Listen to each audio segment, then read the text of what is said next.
What is up, guys, and welcome to my giant Breaking Bad universe ranking, where I'm going to take all 6 seasons of the recently finished Better Call Saul and rank them against the 5 seasons of Breaking Bad. I am a gigantic fan of this universe. Breaking Bad especially is my favorite show of all time, and I just got done reviewing every single episode of the final season of Better Call Saul, as well as the previous seasons. So if you're a fan of this universe and you enjoy this video, please check out any of that stuff. I'll leave a link to those playlists up above. It goes without saying, but I'm going to say it anyway, I really enjoy every season of both of these shows. I don't think that there is a bad or a mediocre season among the two, and the best seasons of both of these shows are among the best seasons of television of all time. So this is nothing but a positive ranking, and as you get closer to the top, it's harder and harder to tell which one of these are truly better, but I just have my own personal preferences. Let me know your guys' personal preferences down in the comment section below, and we'll discuss both of these awesome shows together. And finally, before anybody asks me in the comment section, I did not put El Camino on this list. I still can't really wrap my mind around how to stack movies against TV shows and make it fair, so if you forced me to put it on this list, it would probably default at the bottom, even though I am a big fan of that movie and what it did, just because it's 2 hours of awesome time in this universe versus 8 to 10 hours of awesome time in this universe. Just in case you don't have a lawyer like Saul Goodman to protect your online identity, let's talk about the sponsor of today's video, Atlas VPN. As a lot of you guys know, the more personal information that you put out into the internet, the more danger you are in for personal identity theft. But what you may not know is that one of the best ways to prevent the dangers of identity theft is through the use of a VPN service. Well, this month I've teamed up with Atlas VPN to bring you the most affordable deal on online protection at just $183 per month. And that includes a 30-day money-back guarantee. On top of guarding your online identity, Atlas VPN also blocks malware and malicious links, keeps your Google searches private, even gives you access to online shopping deals, and notifies you whenever someone is actually trying to steal your identity. And of course, it's the worst kept secret in the world that utilizing a VPN service can give you access to other regions' content as far as streaming services. If Netflix has some content available only in the UK, if you use the VPN service to change your digital location, you can now access that while you're sitting in the US. Right now, Atlas VPN is running a huge discount to where you can actually get a 3-year subscription for just $183 per month. And as stated, that does include the 30-day money-back guarantee. And you can access that deal right now before time runs out by clicking the link in the video description. So snag that deal and begin protecting yourself from online identity theft, and thank you Atlas VPN for sponsoring this video. Coming in at number 11 for me is going to be Better Call Saul Season 2. Now, I am a fan of this season. I do think that there's a lot of fun to be had with Jimmy and some of his schemes and the way that he is continuing on this Sandpiper case. But for me, this season really falters in being a bit of a retread on some of the storylines and the themes and the character growth that we have already experienced in season 1. When this season starts, they kind of have to backpedal a little bit, like take 2 steps back in order to take 2 steps forward again. I enjoyed seeing Mike get more involved in the cartel and his feud against Tuco and the Salamancas and where that eventually leads in season 3. That's probably the best aspect of this season to me, but the Jimmy and the Kim and the HHM and Chuck storyline to me is kind of like a been there, done that scenario. Coming in at number 10 is going to be the first season of Breaking Bad. Now, I think that this season is awesome because the high moments of this, as this entire massive saga gets started off, I think is some of the more standout moments of the series, certainly ones that stand out in my mind more. When you have Walter White and Jesse first getting together for the pilot, which is an awesome pilot of television. The second episode where they're dealing with the bodies dropping through the floor. That was the moment when I was hooked on this show, is just seeing that gelatinous body parts just fall all over the floor. How they're going to deal with Crazy 8. Eventually the episode that's the best episode of the season where Heisenberg is actually born, when Walt goes to try to get revenge for Jesse against Tuco.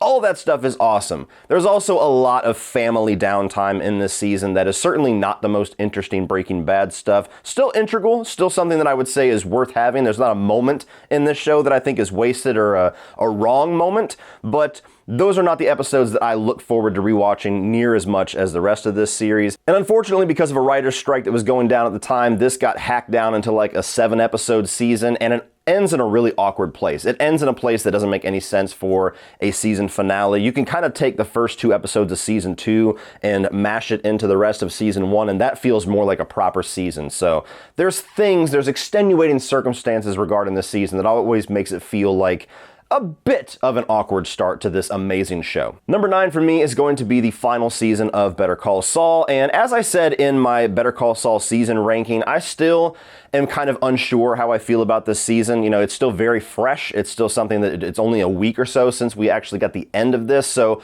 over time, this could go up or it could go down, but there is amazing moments in this season. There's amazing episodes in this season. There's also some of my least favorite stuff in either of these shows in this season. You've got 7 episodes building up where it's just 7 episodes of pranks against Howard Hamlin, which I enjoyed while watching in real time because I had this confidence that things were really going to pay off in the back half.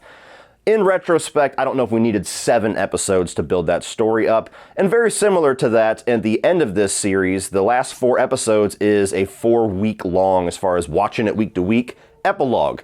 And while there's some very important stuff that happens in that, especially the last 2 episodes for sure, there's also 2 episodes that's just a black and white version of Slippin' Jimmy yet again doing some pranks with characters that we just met and don't give a fuck about. So again, a section of storyline that I feel like did not need to be 4 episodes long.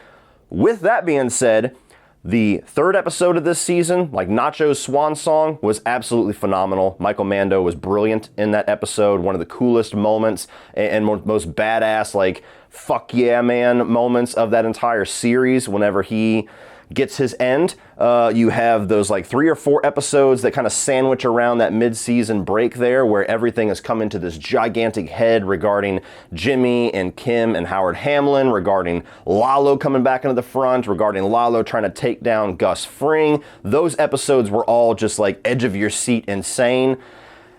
I just feel like it's a very mixed experience with this season. High highs, low lows, and so when you put it all together, I find myself in a very kind of mixed experience for that 13 episode stretch. But luckily, they landed the plane in an awesome way. The final episode, everything that they did in regards to closing out these character arcs and closing out this show, I think was done brilliantly. Yet again, proving that Vince Gilligan, Peter Gould, and all of their crew are the masters as far as setting up a wonderful TV series and being able to satisfyingly close it out, which should not be a rarity, but my God, it is. Number 8 is going to be Better Call Saul Season 1. Now, this season I was not a gigantic fan of when I first saw it. You know, when you watch Breaking Bad, and I rewatched it so many times because I just adore that show, and then you walk into Better Call Saul, it's a very different experience, and your preconceived idea of what Better Call Saul is going to be is not what that show is, and it's a very, very good thing. Like, everything that they give us is better than what you would assume Better Call Saul is. But it is an experience that takes a little bit of getting used to. This is a season that I enjoyed when I first watched it, but I wasn't necessarily glued to the screen. When I rewatched it this past couple of months ago in preparation for these review series, watching it in binge format and watching it with the knowledge of where the show eventually goes, so much better. It's such a good introductory season of who Jimmy McGill is, the version of Saul that we do not know that this series is going to introduce us to. When you introduce Chuck, his brother, very, very good character here in this universe, and their dynamic and their struggles with each other is some of the more captivating stuff that has repercussions all the way through to the end of the show. Kim, a character that certainly gets a lot better as the series goes along, but still a welcome addition in here. Howard Hamlin, kind of a one-note dickhead in this first season, so a bit of a low point as far as I'm concerned until they give him a little bit more layers as it goes along.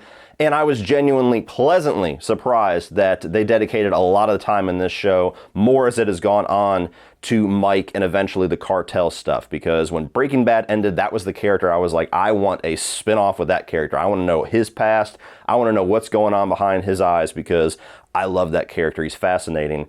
And the way that we're introduced to him, showing his past and showing that he's this mild-mannered toll booth guy and then eventually building to his workings with the cartel, I think was some of the more interesting stuff in season 1. So I enjoy this season overall. It does a really good job at introducing us to this very different world of Better Call Saul. Number 7 is going to be Better Call Saul Season 5. And as the season that is building up to all of the final storylines that we eventually went through in Season 6, it does a very good job. You've got Jimmy, who is now completely Saul Goodman. This is the first season where he is Saul Goodman the entire time. He is now the beginning of that character that we've known since Breaking Bad. You have his relationship with Kim escalate to the point where they get married and they really start involving each other heavily in schemes regarding Mesa Verde and vice versa, anything that Jimmy needs Kim for. And of course, you have the first full season with Lalo as the main villain of the cartel side of things. One of the best characters in this entire universe. One of the best villains in TV, period. I mean, the level of charisma and charm mixed with the level of sadism and just this terrifying confidence that he has, I think makes him one of the best characters in this show and in this universe. And Tony Dalton played him just to perfection.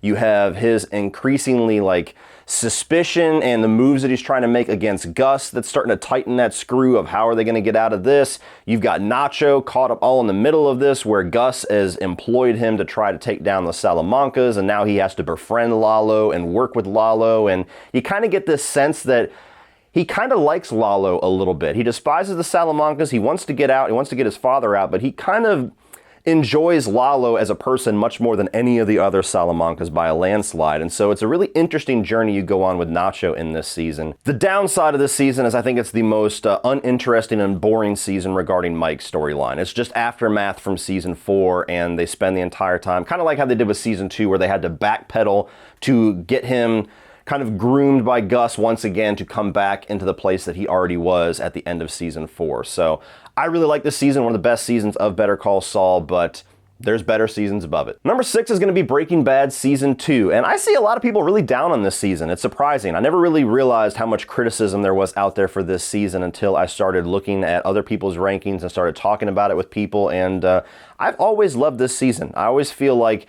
it's a really necessary second chapter that, to me, takes everything that was interesting and built in the first season and expands on all of it to the point where it sets up season 3 onward in a perfect way. And season 3 onward is where this show just goes a mile a minute. So you have the beginning of this where it's kind of the artificial season finale of season 1 for a couple episodes. And then the rest of the season is about Walt and Jesse trying to take on this drug empire by themselves without involving a Tuco, without trying to go to a distributor, just trying to do it all themselves. And so they're building out their own little tiny drug empire where Walt is cooking, Walt is in charge of all of that, and Jesse's in charge of the distribution and the sales and the criminal world stuff that Walt still doesn't really have much of an understanding of. There's a lot of things in this season regarding family turmoil that I think is the main reason why people are down on this. You have this just alongside Dexter Season 2, where this is like the season of the bitch wife, which is hilarious. When I talk about the characters of this show, I got a lot of thoughts on Skylar that I want to get out, but it's so funny how us viewers just love Walt so much that even though Skylar is 1,000% right with everything that she is upset about, suspicious about, and reacting to, we dislike her just because she's an inconvenience to our main character who is doing all this bad shit. But yeah, there's a lot of turmoil with him and his wife here. There's turmoil with him and his son. There's a storyline regarding him getting money funneled into this account, this little PayPal account that his son has brought, which once again is just strangling Walt's ego, that it's going to be charity. Throughout the season, by the second half, when you start to get the Jane storyline and Jesse, I really love Kristen Ritter. I like her in this role. I think that she's the tragic representation of drug use in this show, the one time where they really put a spotlight on the world that these people are playing in. And you start to get into the introduction of Gus and Los Pollos Hermanos and what eventually becomes kind of the defining storyline, the defining struggle for the rest of this series. And so Breaking Bad Season 2, I always feel like this is a really entertaining season that starts off slow and just builds to a really nice crescendo by the end. And it also has one of my absolute favorite episodes of this entire universe in 4 Days Out. I love that entire episode. I think it's comedy gold. Number 5 is going to be Better Call Saul Season 4. Now, this is a season that is so damn good that it's almost my favorite season of Better Call Saul. I love the storyline regarding the underground lab. That's the main thing that I remember about this season, the Gus and Mike storyline and getting these engineers and construction workers from foreign lands to come and work in seclusion, and all of the little meticulous details that they have about how they were able to build this in secrecy, I think was awesome. The internal struggles that these construction workers and especially the main engineer go through when they're isolated from society and isolated from their families and just kind of more or less living underground for a year, I think that was fascinating. And how it all ends between Werner and Mike is one of the more tragic storylines regarding Mike. I think that everything that Jimmy goes through in this season, on paper, could be kind of boring because this is the season where he loses his ability to practice law and goes back to having to do street-level schemes. He becomes like a manager of the cell phone store and starts selling the cell phones on the streets to all the criminal element of Albuquerque. But I actually think that it's a nice little return to the pace of the first season a little bit as far as his storyline, and a nice break after the very courtroom-centric season 3. So I actually enjoyed that side of the storyline and his refusal to deal with Chuck's death or suicide, and Kim's kind of unsure of how to deal with him and how to comfort him, how to help him get through this when he seems to just kind of act like it didn't happen. Even the storyline regarding kind of Howard Hamlin and how he's starting to show a little bit of his regret and humanity in this season, which shows even more in season 5. I really like season 4. I mean, even the schemes that we get in this regarding Huel, and even the scheme whenever Kim is trying to change up the plans of Mesa Verde underneath the nose of everybody, and so she has this little baby bottle spill liquid while Jimmy's distracted. That was a really entertaining moment where it shows Kim starting to kind of take the lead on these scams. So I really do enjoy season 4. Aside from my number 1 season, whenever I think of certain storylines in Better Call Saul, this is typically the one that I'm thinking of. Number 4 is going to be Better Call Saul season 3. And to me, this is the best that the show had to offer. This is basically a season-long feud between Jimmy and Chuck. Very similar to how season 4 of Breaking Bad was all about the feud between Walt and Gus. This is that version of a storyline. And spoiler alert, you'll see how much I enjoy that storyline in Breaking Bad as well. So after season 2, after the events with Jimmy doctoring up the documents and changing the addresses of these Mesa Verde banks and making Chuck look like an asshole, it's basically Chuck trying to outsmart Jimmy at his own game and succeeding for a lot of the season and then ultimately failing in the worst way possible. And this is where you see kind of the talents come out regarding Jimmy and how he'll treat his brother whenever it really comes down to who is going to come out on top, who is really the smarter of the two, who's the more, who gets darker of the two of them. So their entire storyline and feud all culminating in the courtroom scenes to where they're trying to take away Jimmy's ability to practice, and Jimmy turns it all on Chuck and makes him look like a psycho in front of the board. That is the most exciting episodes of TV as far as Better Call Saul in my mind. I also really love the storyline with Mike, and this is where Gus starts to come into the fold, where you really start to see that Breaking Bad side of things as far as the tone and the pacing and the storyline start to enter Better Call Saul. This is where it starts to feel much more like a companion piece to that show. And I love seeing the early days of these two working together because they have such a strong working relationship in Breaking Bad that it's fascinating to find out where the early building blocks of that was, and how they're trying to navigate the Salamancas, and how Mike is helping Gus as far as how to take down Hector. You know, they're shooting shoes in the middle of the desert and throwing cocaine all over his distribution trucks, and Nacho is caught all in this to where Hector is trying to put pressure on his father, and now he's trying to take out Hector himself, and there's this whole thing regarding the swapping of these pills that is so simple and yet so intense. So many things about this season I just think are incredible. And even the whole storyline regarding Jimmy trying to manipulate these older women, one in particular with this Sandpiper case and trying to get his settlement early, some of the most heartbreaking stuff, because even though it's fun to watch, you just see this old woman getting terrorized.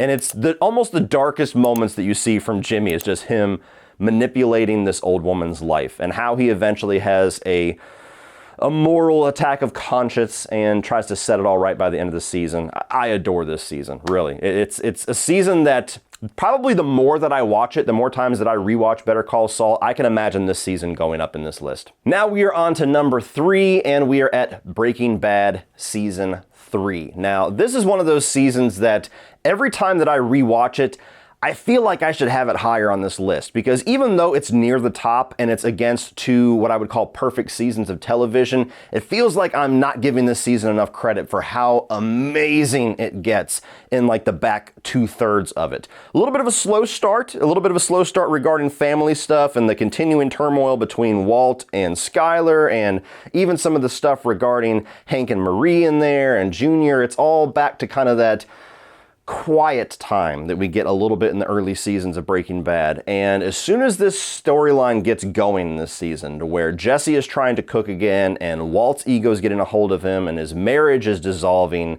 and he just goes right back into the meth empire and starts working for Gus, from that moment all the way basically until the show ends, there is not a moment to breathe in this entire series. And so I love the whole storyline of him trying to take out Gail Bedecker, to get Jesse in there, to keep Jesse quiet after the entire insane couple of episodes regarding Hank, where he almost catches them with their RV and they're inside, they're inches away from Hank being able to blow this whole thing wide open, and they manage to be able to get away with it.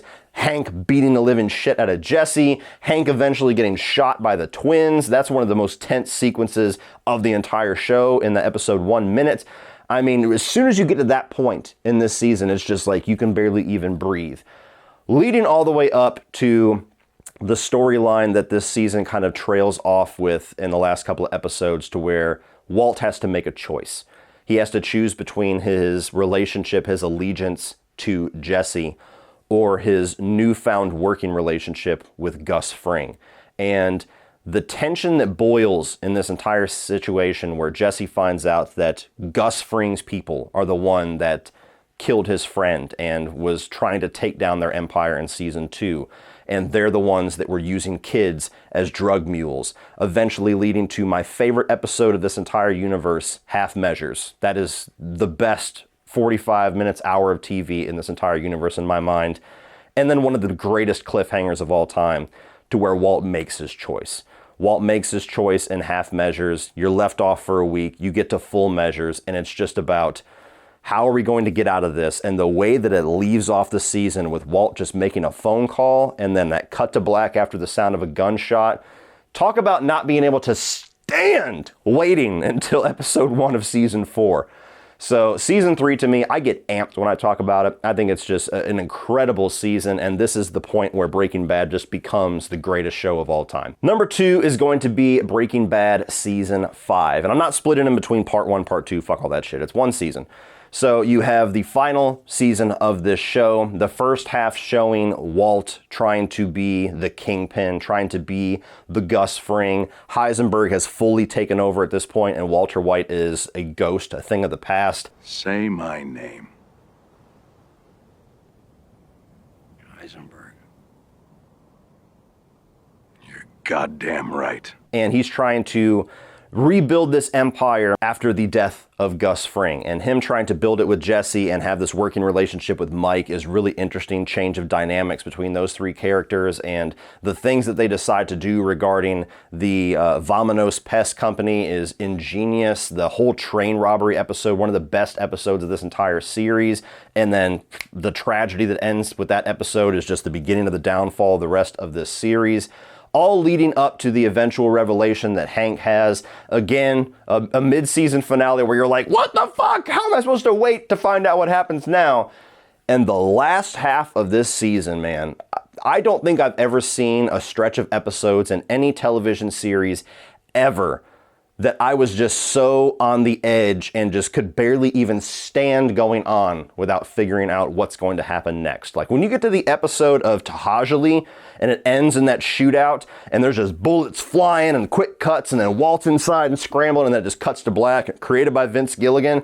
When I was watching that with my dad, when that episode aired, it was me like this, gripping the sides of the couch as bullets are flying. As soon as it cut to black, it said Vince Gilligan, I went, fuck! Hank punching him out the first episode, not giving him any chance to lie, just kicking that whole thing off immediately. Skyler just flipping out, not knowing what to do, and just digging herself even deeper. The whole video that they have trying to spin the whole situation against Hank in the most brilliant way. Marie's continuing involvement in this entire thing. Jesse's revelations that he has and just turning on Walt and going after him with everything that he has, eventually working with Hank, the whole relationship that buds between Walter White and Jack and these neo-Nazis, all the way up to what many consider the greatest episode of television of all time, and that is Ozymandias, where in all intents and purposes is like the series finale of this show, to where everything just comes to its conclusion.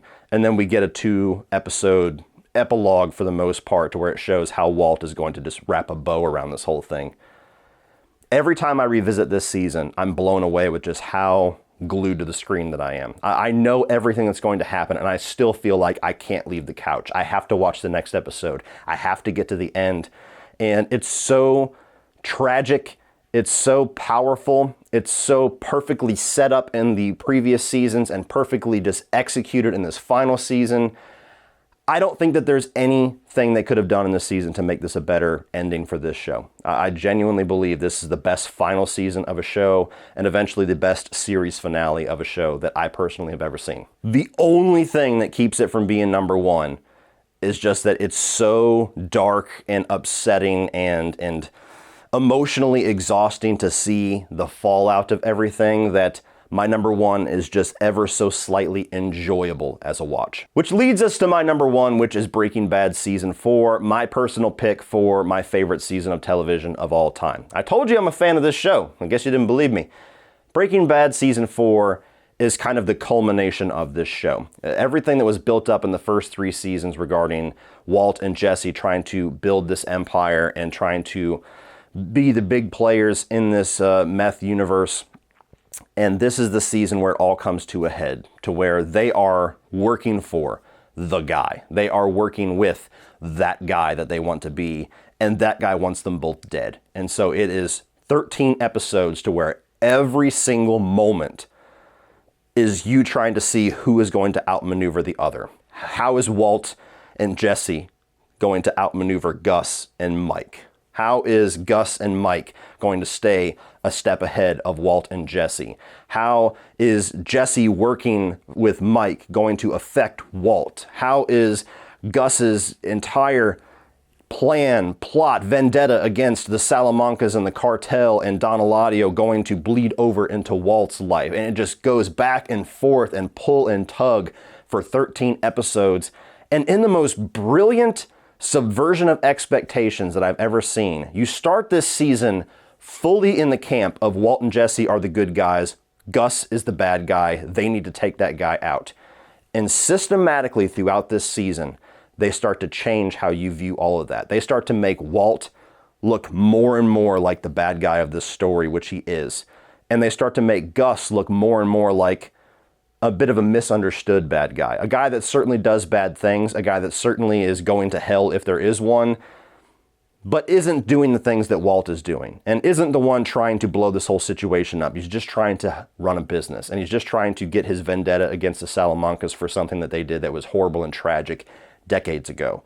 And so all throughout this season, just like with Jesse Pinkman, how the events and the character relationships start to spin how he views everybody and everything, you're going along the same journey that Jesse is, to where by the end of this season, you're not really sure who the better guy is and who really deserves to win or who you're really rooting for.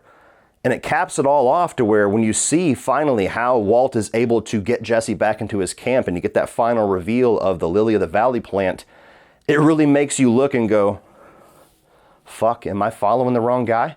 Am I rooting for the wrong guy? Is that the bad guy?